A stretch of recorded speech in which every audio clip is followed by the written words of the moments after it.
Loan পাইয়ে দেওয়ার নাম করে প্রতারণার শিকার হলেন শীতলকুচির এক যুবক। মাথায় হাত ওই যুবকের। ঘটনাটি শীতলকুচির গাদোপোতা এলাকার।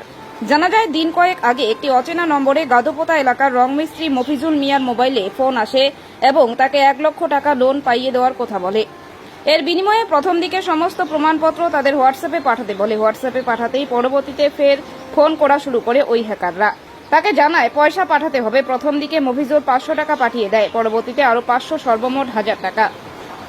1000 টাকা পাঠালেও পরবর্তীতে তাকে আরো টাকা পাঠাতে বলে। তাতেই মফিজুল বুঝতে পারে আমি প্রতারণা চক্রের ফাঁদে পা দিয়েছি। পরবর্তীতে টাকা না পাঠানোয় মফিজুলকে ফোনে হুমকি দেয়। মফিজুলের নামে লোন পাস করাবে এবং মফিজুলকে কোনো টাকা তারা দেবে না। উপরন্তু প্রতি মাসে মফিজুলকে লোন পরিশোধ করতে হবে। একদিকে ভাঙা ঘরে বসবাস, অপরদিকে এই লোনের কথা শুনে দিশেহারা হয়ে পড়েছেন মফিজুল। মফিজুলের কথায়, আমার খুব টাকার প্রয়োজন, ঘরের চাল উড়ে গিয়েছে, বৃষ্টি হলেই ঝরঝর করে ঘরের ভেতর বৃষ্টি পড়ে।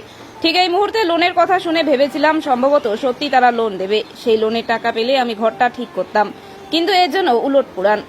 মফিজুল বলে, আমার ভিটেমাটি ছাড়া কিছু নেই, আমি রং মিস্ত্রি, দিনমজুরি করেই সংসার চালাই। দিন কয়েক আগেই হঠাৎ মোবাইলে ফোন এলো, জানালো যে তোমার নামে লোন এসেছে, তুমি কি নিতে চাও। মফিজুল জানতে চেয়েছিল কত টাকা। অপর প্রান্ত থেকে জানায় 1 লক্ষ। সেই ভাবনাতে মফিজুল হ্যাঁ করে দিয়েছিল লোনের ব্যাপারে। পরবর্তীতে হ্যাঁ বলায় তাকে তার প্রয়োজনীয় নথিপত্র পাঠাতে বলে। পাঠাতেই তার কাছ থেকে পয়সা চাওয়া শুরু করে।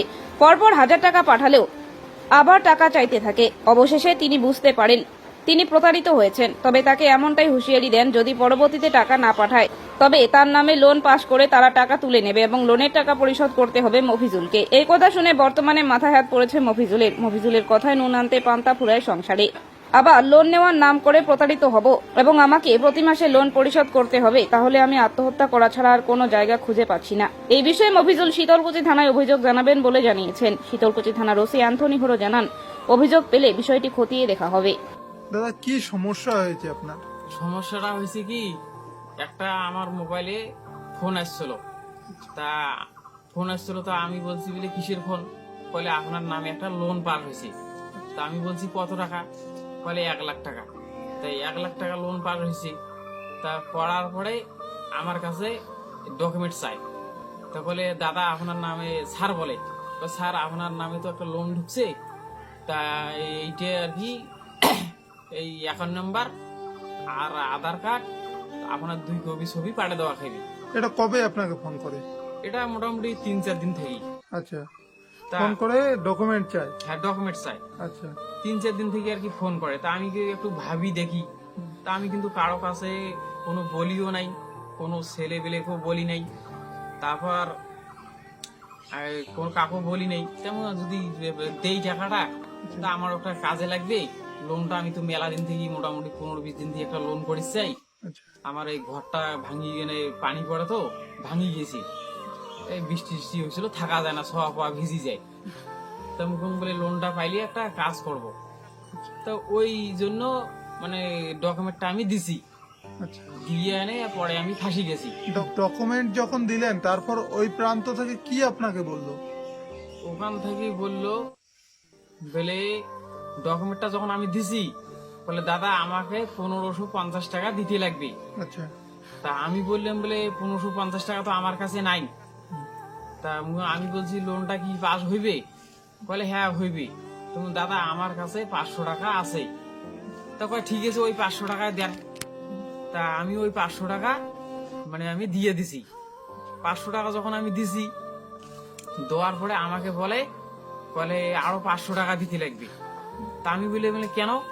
আপনি না বললেন বলে 500 দেওয়ার লাগবে, আর বাকি টাকা আপনি পরে দিবেন, লোনটা পাস হওয়ার পরে দিবেন। তারপরে ওই 500 টাকাও আমি দিছি। পরে আরো তারপরের দিন আমি ওই 500 টাকা দিছি। দেওয়ার পরে ওই আরো আমাকে ফোন করি, বলে আরো 500 টাকা দাও। মানে ধাপে ধাপে পয়সা যাচ্ছে। হ্যাঁ। আপনি তারপর কিসের মাধ্যমে দিলেন? ফোন পে, গুগল পে, না কোনো দোকানে গিয়ে? দোকান যে গুগল পে দিছি, বত্তালা হাটের দোকানে যে একটা গুগল পে দিছি। এই যে গুগল পে দিছি, এই যে আচ্ছা, এইটাতে দিছি। এই যে 2 ধাপে দিছি টাকা। আর স্যাংরাটা হয়েছে এইটা, এই যে এই স্যাংরা। এই ছেলেটাই আপনাকে ফোন করেছিল? হ্যাঁ, ফোন করছিল। তো ওর সাথে কিভাবে পরিচয় হলো? হঠাৎ করে আপনাকে ফোন করেছে? হ্যাঁ হঠাৎ করিয়ে বলছি, মানে হোয়াটসঅ্যাপে ফোন আসছিল।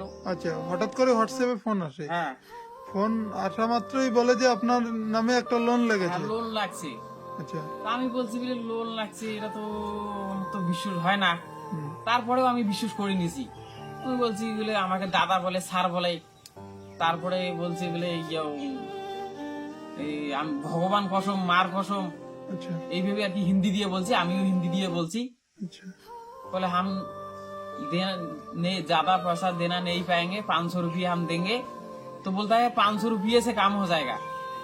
तो हमने बोला बोले 500 से काम होगा तो हम देंगे, नहीं होगा तो नहीं देंगे। बोलता है कि दादा दीजिए, तुम्हारा काम हो जाएगा। ऐसे ऐसे बात किया था।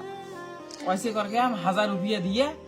उसका बाद मेरे से और पैसा मांगता है 500। तो हमने बोला नहीं देंगे। मेरे को उल्टे सीधे धमकी दे दिया है, बोले तुम्हारा नाम पे एक तो लोन पास हो जाएगा। तो हमने उसको उल्टे धमकी दिया है, बोले थाना कमप्लेन करबो। তখন বলছি বলে এইরকম করেন না। মানে উনি আপনাকে লোনের হুমকি দেখিয়েছে, বলছে যে লোন পাস করিয়ে দেবে, হ্যাঁ পয়সা উনি তুলে নেবে, হ্যাঁ, পরে তোমাকে পয়সা দিতে হবে, হ্যাঁ এরকম হ্যাঁ কথা বলেছে? এইভাবে বলছিল। হ্যাঁ আচ্ছা, আপনি কি চাইছেন এখন? এখন তো চাই আমি থানায় একটা কমপ্লেন করব। প্রশাসনের দৃষ্টি দিক, মানে হ্যাঁ। প্রশাসন যাতে ওকে ধরে। হ্যাঁ ধরে, যাতে এইরকম ভুল আর কারো জনে হয় না, কারো জনে করে না। আমার মতন ভুল, আমি তো একটা গরিব ছেলে, এখন 1000 টাকা দিয়েছি, টাকাটা বড় কথা নয়। এর পরে জনে আর এইরকম জনে আর জনে হয় না। আচ্ছা। তাও আমার মতন ভুল জনে কেউ জনে করে না। কি নাম আপনার? আমার নাম মফিজুল মিয়া, আপনার বাড়ি? বাড়ি গাদপতা।